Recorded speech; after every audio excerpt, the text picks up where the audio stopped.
Welcome to Strategy Talk, where the editors of Strategy Page discuss current events with a splash of history. I'm Dan Masterson, host of Strategy Talk. With me today is the editor of Strategy Page, well-known military author and game designer Jim Dunnigan. Also joining us is the associate editor of Strategy Page, columnist and author Austin Bay.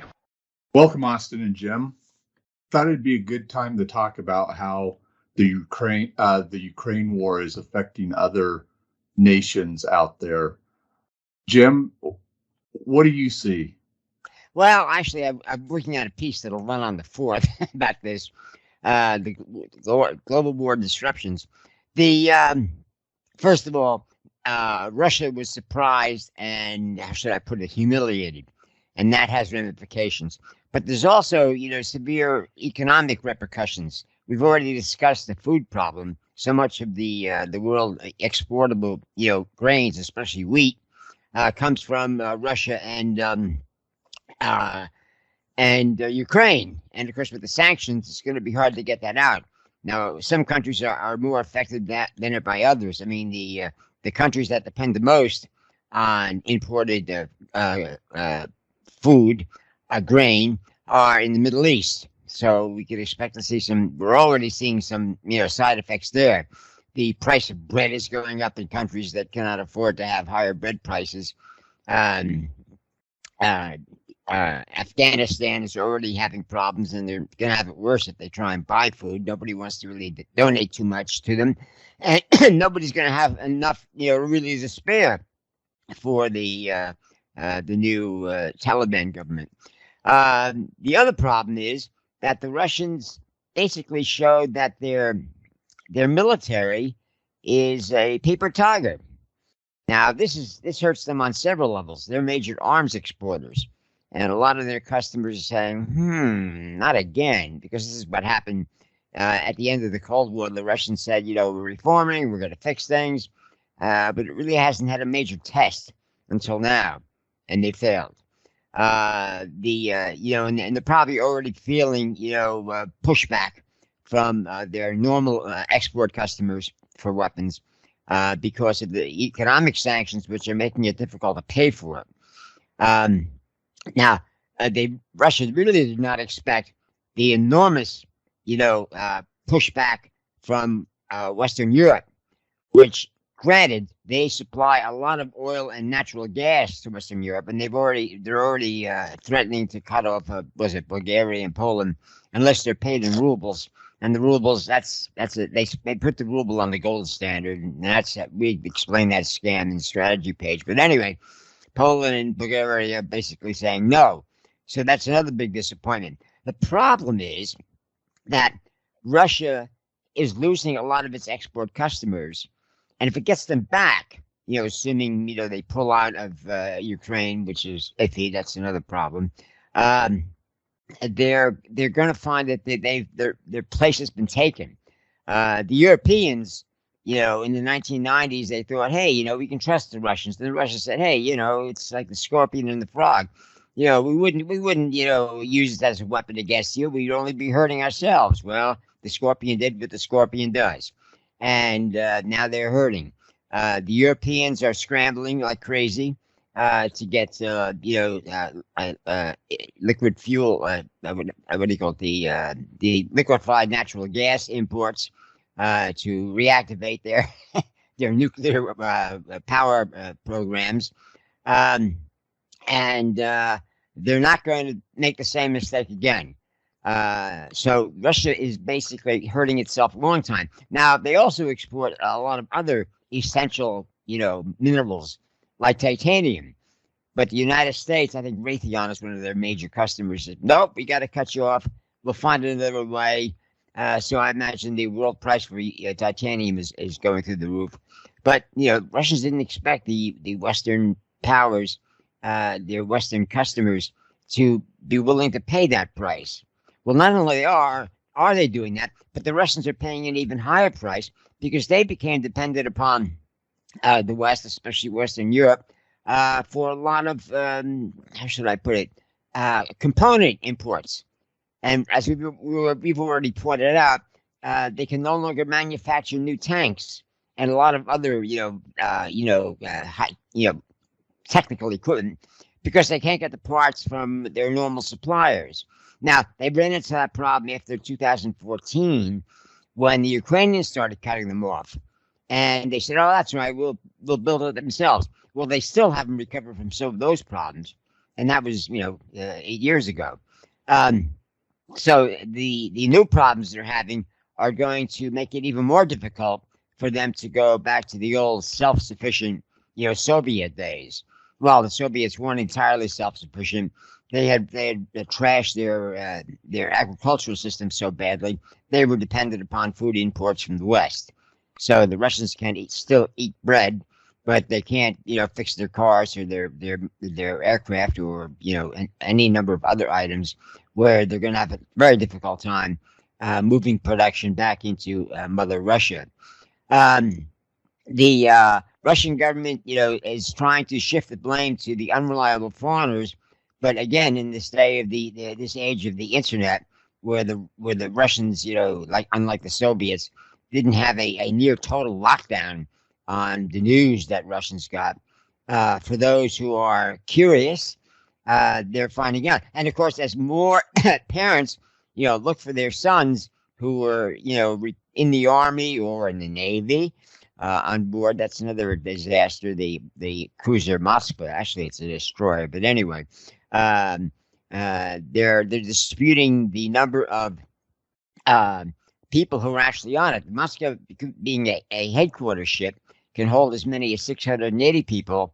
Normally, its complement is about 500, 510. And the Russians are now saying, well, there were actually less than 400 sailors on there. But eventually, you have to let the parents know, well, what happened to my son, the sailor? And that is slowly, how should I put it, being answered.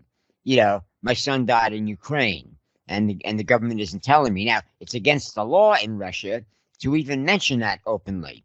But, they're going to have a hard time locking up the parents or the families of all the missing soldiers and sailors. They don't have to worry about missing pilots because they immediately found out that the Ukrainian made better use of their Russian anti-aircraft weapons than the Russians ever did. And it's not exactly a no-fly zone, but it's a risky-to-fly zone. And now the United States and other NATO countries have made deals with the several NATO members that have bought S-300 systems, and they're being shipped to Ukraine and being replaced by Patriot systems. Now, I'm not sure if it's temporary for the duration or permanent replacements, but there was the same arrangement was asked for in order to get aircraft, late model MiG-29s, which many NATO countries are still have an active service, especially Poland.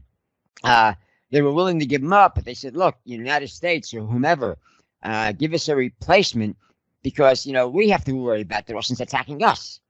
And apparently the United States has finally agreed to do that, and they got to do it fast. Now, the United States also is about to appropriate another $33 billion worth of weapons, most of its weapons, some of its economic support because the Ukrainian infrastructure is being damaged. The Russians can't beat the Ukrainians militarily. And so now they're going to say, well, we're going to, as the Romans used to put it, create a desert and call it peace. Well, they're literally doing that in eastern Ukraine, although their advance, they made big pronouncements about after they withdrew from northern Ukraine in disorder, as it were, that they're going to move their forces, reorganize, replenish them, that whatever. They couldn't replenish them. They didn't manage to move them. And I saw satellite photos of them moving. They were moving in a militarily acceptable manner. In other words, with wide spacing between the aircraft, the vehicles, because in the early stages of the invasion, these guys were breaking the basic tactical rule of not bunching up. And a lot of those columns coming into combat and support columns coming into Ukraine were all bunched up and trapped. It was the old trick of hitting the first vehicle and the last vehicle, and then taking out the rest as you wished. the Russians are not been able to launch that major offensive. They are attacking in the east, trying to establish, capture more of the Donbass, those two provinces they thought were theirs. Well, that's something else the Russians discovered.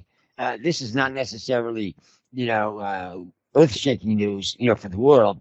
But they really thought that they could take Crimea, Lieutenant, and the two provinces in Donbass, because those were the provinces that had a majority of Russian speakers. Well, and we've reported this before, years ago, that a lot of those Russian speakers, as Russians in other, like countries that were, became independent, like the Baltic states and even Poland, they didn't want to go back to Mother Russia. They found that their prospects were better, in the West, and this was the same situation in Ukraine. So the Russians are having a hard time explaining to their own people, why are we in Ukraine? You can't call it a war. That's illegal. And the Russians are saying, well, we were going to liberate our fellow Russians, the Ukrainians, because they want us. And that was quickly apparent that they didn't want us, and it was, people were saying, they were calling the Ukrainians the Nazis, but basically the Russians are the Nazis, and the Ukrainians are defending, Mother Ukraine, and doing it very effectively, more effectively than Stalin's troops did.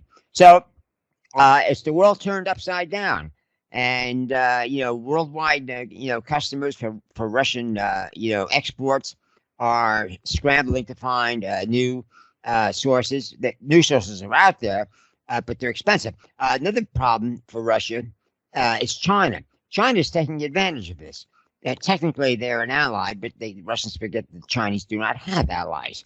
They either have trade partners or tributary states. I mean, the Chinese are quite clear on that. Most Westerners don't understand that. There is no such thing as a Chinese ally.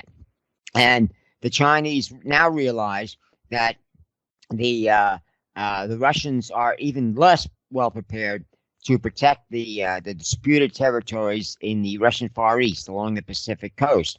Even Japan is taking advantage of this obvious weakness of the Russian military.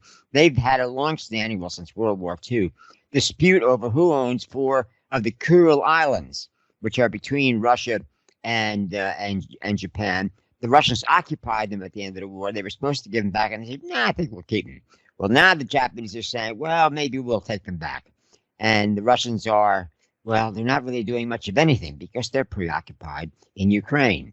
So it's bad news for everyone. It's worse news for Russia. Well, Jim, the Japanese and Russians do have more than just a dispute right now in the Kurils. The Russians have this. I read this about 10 days ago. Denied Japanese fishermen rights to go in and fish in an area that they've been letting the Japanese use at least since the 1950s, and it's because of Japan's position on Ukraine. Yeah, well, now the Japanese are saying, well, what if we send our warships? I mean, I know that. Japanese have a much larger fleet, in the home islands than I think the Russians do overall. Shades of 1905, Exactly. And I think that's troubling Russia, because we thought we'd gotten over that, but we hadn't. I mean, there's been a disaster show ever since 2005. If the Tsar had any sense, I mean, this is rewriting history. If the Tsar had any sense, he would not have gotten, listened to the French and tried to invade Russia. That was Tannenberg.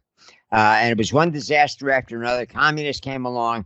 I think the Russians are finally paying closer attention to their own history, because everybody else is, and it requires some fundamental changes in Russia, and that's got to worry the Russian leadership. And Putin was saying, I'm going to rebuild the empire, et cetera, et cetera. Now it looks like his rebuilding effort is going to collapse upon him, and he'll have nobody to sue. Austin, where do you see the effects? Well, look, Jim, one of the first things Jim mentioned was the food situation. And Jim handled really NATO's response and Japan on it. But we had a podcast, I'm not sure how many podcasts ago, where I was mentioned Black Sea wheat, which is what the Turks, Middle Eastern, North African nations, some African wheat importers as well, call the wheat coming from Russia and Ukraine, because they're being shipped out of Black Sea ports and then pass through the Bosporus and Dardanelles for going to other markets.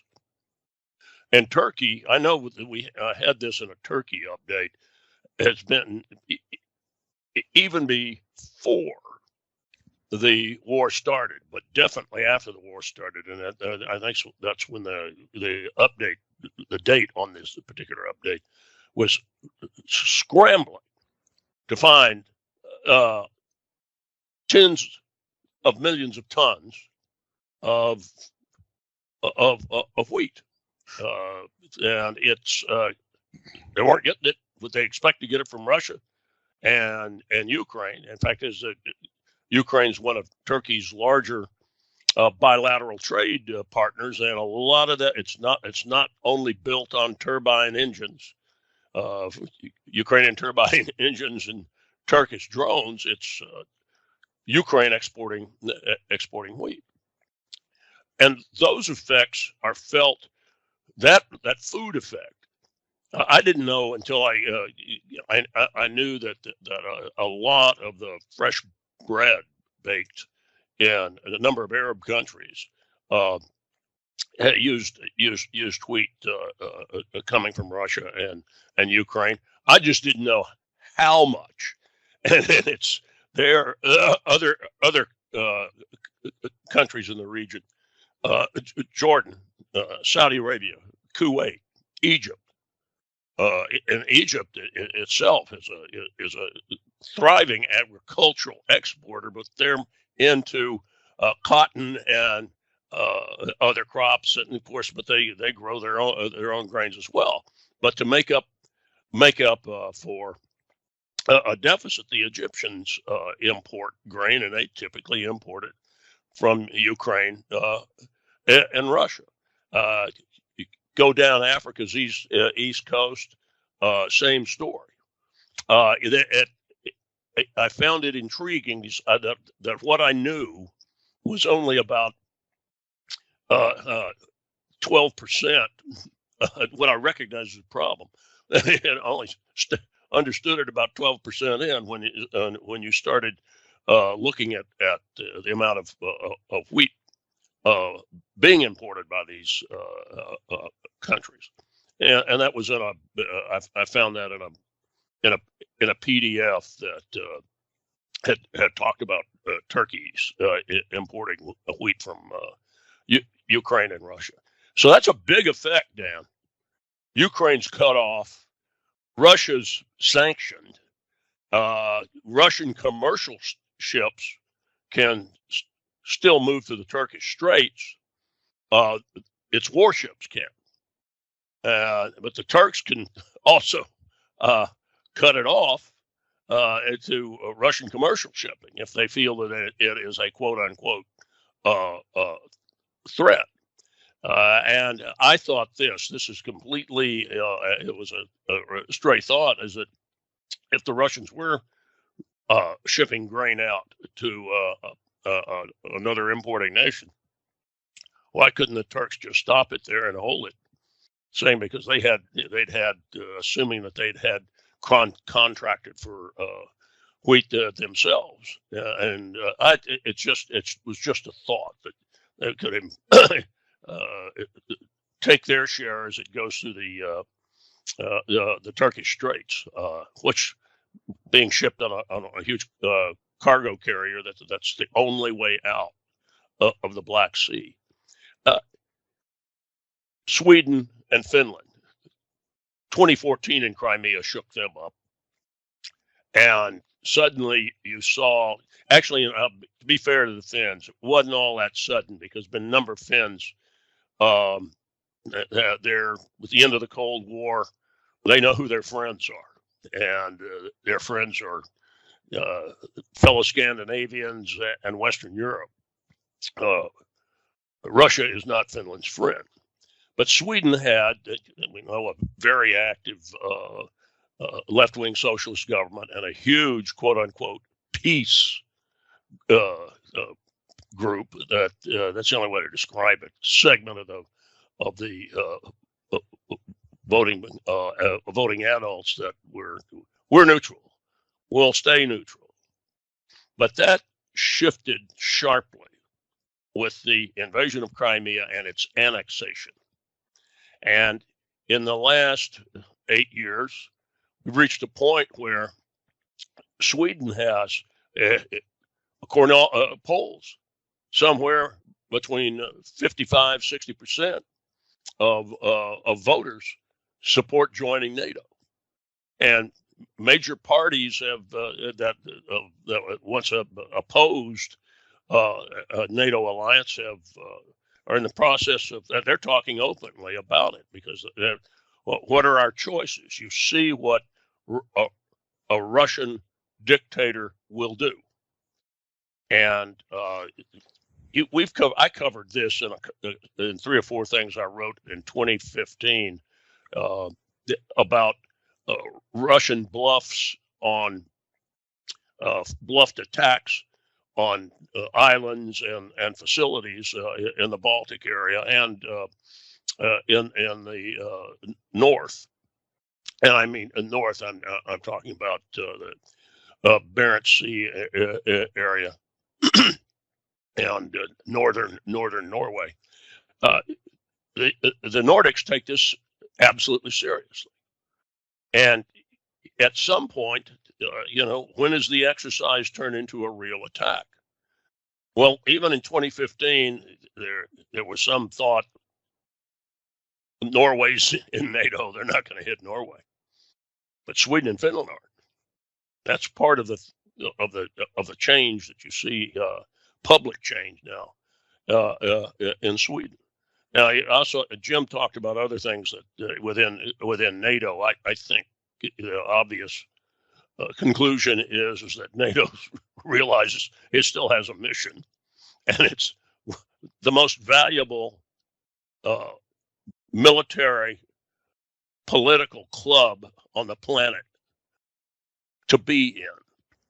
There's even now talk about saying, why don't we include Australia and Japan in NATO? That would be a real extension of the North Atlantic, I suppose. But it's not suppose it wouldn't be, because of the deterrent effect on an aggressor of attacking a NATO country. All right, and let's look at some other. Jim touched on this, but China is affected by this, maybe in raising it in so many ways.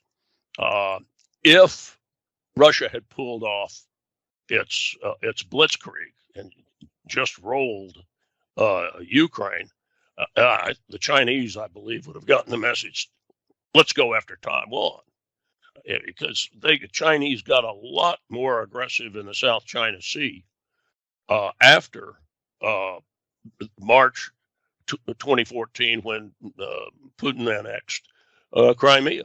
You had a lot of activity in the Paracels, with China just coming in and shoving the Vietnamese out, and we're going to drill here, and it's our oil. And I said that, called that China's reaction using the Crimean precedent. Well, now that they've seen what a nation in arms type tactic can do to a vaunted, or at least, well, a highly oversold, but the Russians said they had a juggernaut. Now what they see what a nation in arms can do, people fighting you, also technically competent people, might cool some ardor to invade Taiwan. I've been to Taiwan. Well, I got really twice, but once I got a chance to look at some of the down on their east coast. Just driving down the road, here are all these airfields built back into mountains. It was reminiscent of Sweden. They had all this hardened and hardened facilities, command control, hangars, and I was told, well, there's similar places on the western side. You just don't see them. They dug in, able to hold out. Well, they let that was the idea. That was the idea from the from the first 25 years after the end of the Chinese Civil War and the Reds' victory, that they were just going to hold out, no matter what the Red Chinese did. And that began with the rapprochement. Taiwan didn't ever entirely drop its defenses, but it seemed to be less urgent, less pressing. Well, not anymore. 2014, Crimea, Ukraine, the Taiwanese are out there working, what diplomatic channels they have, saying, we don't want this to happen to us. We need weapons. And that's something that China has, deplores, but I think it's coming. It is coming. And there's an effect of the war on the other side of the globe. And I guess another thing to add to this too is that the entire world's affected by energy prices, and we live in the United States. We see a jump of $2.50 a gallon in some cases. I know somebody's going to write and say, you're wrong, Bay, it's $3.50. Okay, I'm sorry you live in California. But we've seen, all of us have seen that. But in developing countries, the truly poorest of the poor, it just, oil price hikes like that, petroleum price hikes, just savage. They're already weak economies because of it's not just for fuel. It raises the price. It even raises the price of imported agricultural goods. It certainly raises the price that they have of producing their own agricultural operations. So, and this war, of course, involves one of the world's largest oil producers, Russia, and Russia's the aggressor. Russia must be sanctioned, and that really does put the rest of the world into the war.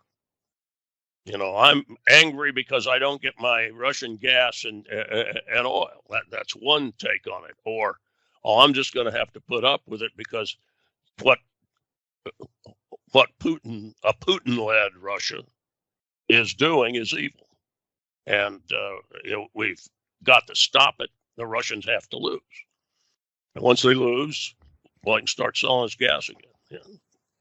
It's only logical. But the effects are profound. That's what I'm saying. So, Jim, what's the outlook right now on to this coming to a close? Well, the problem is that Putin has pushed himself into a corner. I mean, he's lost the most, so to speak, in terms of reputation, in terms of respect for his military and diplomatic and economic acumen. He basically bet it all on victory in Ukraine. Now, there have been talk of some kind of negotiated peace, but with Zelensky, Ukraine has made it clear they want all of their territory back, and they're not going to get a lot of pushback from outside anybody except Russia. And it seems that the Russians, their current offensive is failed. And now even Mariupol, the city they basically declared captured, for weeks, is still holding out. In fact, one story, unverified, was that the Ukrainians were flying in helicopters, flying in supplies at night using helicopters. Now, this is what they allegedly did, with the raid on fuel facilities just across the border in Russia. Whatever the case, the Marines and the Azov Battalion are, politically unacceptable to everybody because they have, sort of neo-Nazi, tendencies. But they sided with the Ukrainians, and so their Ukrainian Marine brothers and various other, troops they have in there are willing to, do a Stalingrad. And so if the Ukrainians can basically, rescue, as it were, or keep Mariupol alive, the Russians are going to have not much hope left. They're losing ground in some areas. The Ukrainians are going on the offensive, and now the United States and other countries are sending in a lot of armored vehicles. Not just, basically, Ukraine, although they go back and forth on whether or not they would ever join NATO, they are basically a NATO member, except in every situation but name. Now, you can't have large numbers of NATO ground troops in there, but there are a lot of NATO troops in Ukraine for training, and they're helping to keep the supply lines open. The Ukrainians are able to send their damage. Their railroads are still functioning, even though the Russians are now attacking the railroads. The problem with the railroads is they were basically weaponized or militarized. Well, they were always militarized, as are the Russian railroads. But the Ukrainians hardened their railroad system after 2014. And it's become a target. The Russians said, "Well, we haven't got too many missiles left." They've basically blown their war reserve. You notice there are fewer missile attacks, and each one makes big news. But the Russians have lost their offensive punch. They're apparently having trouble getting soldiers. The conscripts are technically can't go or won't go. The contract soldiers, the volunteer troops, are refusing to not only refusing to renew their contracts, but some of them are trying to get out of their contracts. They're refusing to go into Ukraine. So they may have moved more vehicles over to these battle battalion task groups, these battalion task forces, over to the east, but they can't send them in. Or if they do send them in, they're going to go in, with skeleton crews. And the Ukrainians are getting, thousands and thousands of additional anti-tank weapons. I think they've already gotten nearly 5,000 javelins, which is causing problems in Europe and the United States, because we're finding out that our how should I put it? The war reserve is a stockpile of weapons that are supposed to be sufficient for a war for the first 30 to 60 days, so that production in the home country can get up to speed to replace combat losses or supply combat needs. Well, we discovered during the Cold War that we were over optimistic. That was first demonstrated literally in the 1973 war with Arab-Israeli war, where we had access to the Israeli expenditures, and their ammunition expenditures and military expenditures in general were far higher than we anticipated in Europe. And the war reserve is difficult in a democracy to build up because it's not a sexy, budget item. And say, well, we really, the politicians say, do we really need that? And it needs you need something like Ukraine to say, yes, we do. Look what happened to Ukraine. Look what happened to Russia. But the Russians don't have the personnel. They don't have the weapons, and that's a lesson to NATO countries that you have to really be able to rebuild those reserves. Now, some NATO countries can build a lot of American weapons, high-tech weapons, under license, and now they're considering getting more licenses and more production. Now, granted, that costs you a lot more money because in peacetime, most of those production facilities are idle and just an economic drain. But if there's a wartime need, well, that wasn't a waste of time and money after all. And that is another lesson that is coming through loud and clear. Now, the Russians have not got the capability of building up a war reserve.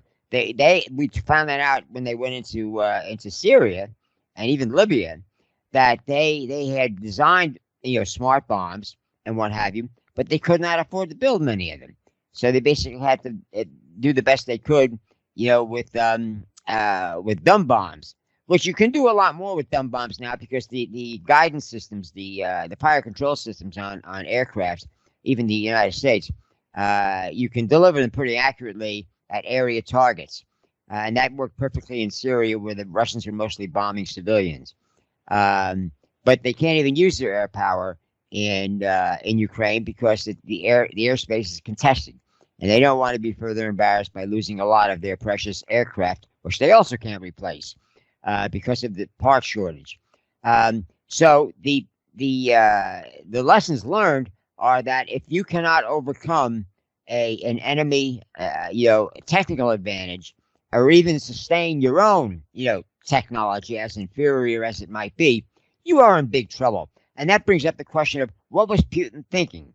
We may never know, but the number of his close advisors and people who were supposed to, and analyze the situation in Ukraine have either, fired or quit, and some have left the country. Because the master is not happy, and Putin basically cannot find a face-saving way out. The Ukrainians, are showing every intention and capability of pushing the Russians out, and if they lose Crimea, which they could well do, as well as the Donbass the half of the two Donbass provinces that the Russians grabbed in 2014, and then were stalemated, Putin will be entirely disgraced at home. And although he's been ruling the country for 20 years illegally, by basically using his Duma, his parliamentary majority, well, he used corruption to get the majority. And he basically took away a lot of local democracy in Russia. He appoints the provincial governors, et cetera, et cetera. Not only is he going to lose that, but, I think Russia is going to go through another transformation and say, maybe we should go back to, the early 90s before Putin came along. Now, the problem in the early 90s was Russia still had the corruption problem. Ukraine does to a certain extent as well. There's been, despite the war, it's been found that there's been some, corruption in the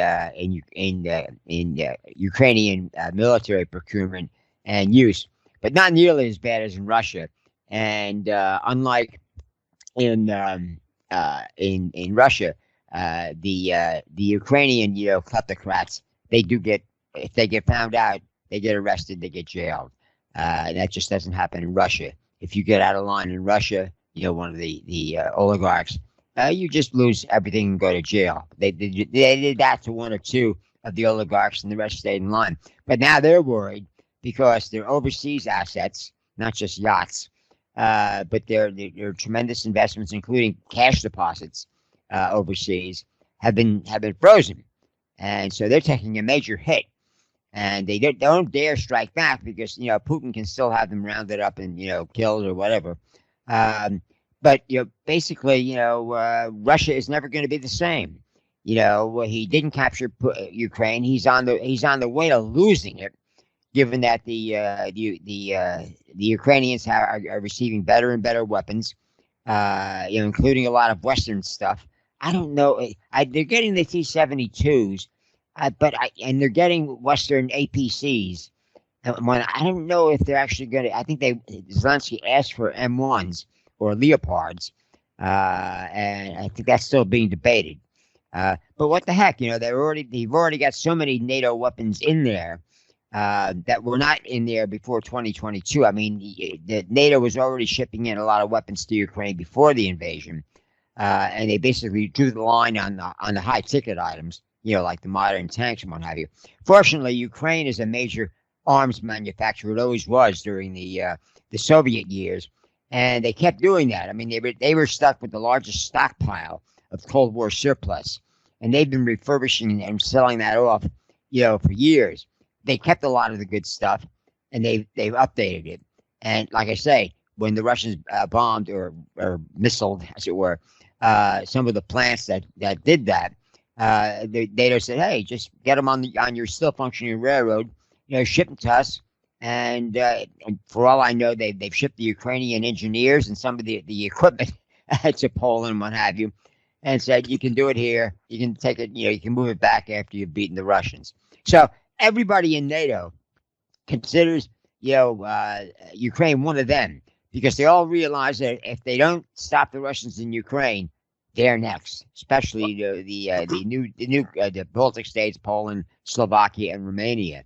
And Russians have threatened all those countries, and they're saying, "Well, what the heck? We're always at risk anyway. That's why we joined NATO." A lot of Russians, especially Putin, couldn't get his head around the fact that these countries were not being bought out or tempted by the West to join NATO. They wanted to join NATO, and so was Ukraine. When the Maidan Revolution took place in early 2014, that triggered this whole thing off. And I think a lot of Russians are realizing that we are the enemy. They're not plotting against us. They just wanted to be defended against us. So I think that's a fundamental change that may actually take this time. We thought that would happen after the Soviet Union collapse, but I think it took a booster shot, shall we say, for the cure to take hold. That's what I meant by galvanizing NATO. NATO says, "Hey, we have a raison d'etre again." Oh, no kidding. We're even for countries that aren't officially members yet. Well, look, Jim, when you talked about the NATO's Eastern Front and the NATO members and Ukraine, the wannabe member, Poland. Now, Slovakia has a border with Ukraine, but Poland and the Czech Republic, I'm certain the foreign offices of all those nations have used this phrase, where they come out and said, "The Ukrainians are fighting for us." Exactly. And any, I think the French would say that, given some of their action. The Britons think so. I mean, that Boris Johnson didn't use that phrase quite, but showing up as he did to run around with Zelensky, he said some things that were pretty darn strong for how the UK and he hoped the rest of Europe would support Ukraine, which is right in line with what you're saying. They're a de facto NATO member, and boomerang on Putin.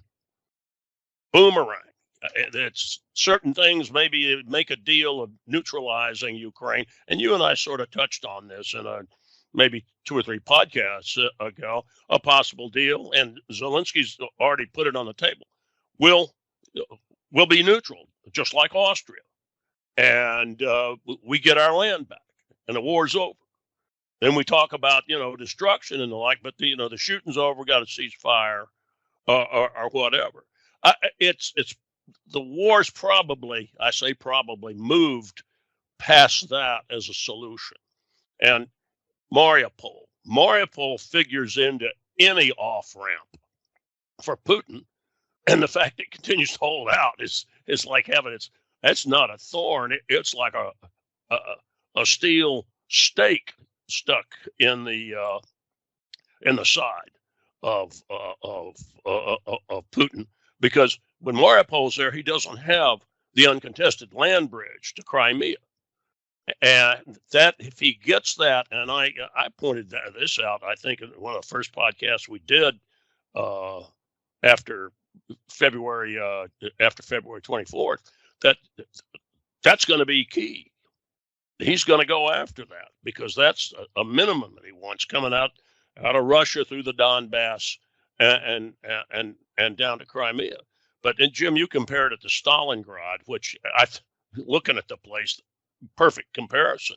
But one of the British tabloids I look at that has darn good coverage of Ukraine, the Ukraine war, quoted a Ukrainian I think he was in the defense ministry, had his name there as saying, Mariupol is our Alamo, which for a Texan like me, I got that, but it was like, and the gist of it is they're tying up so many troops there, they can't, BTGs, that they can't use them elsewhere.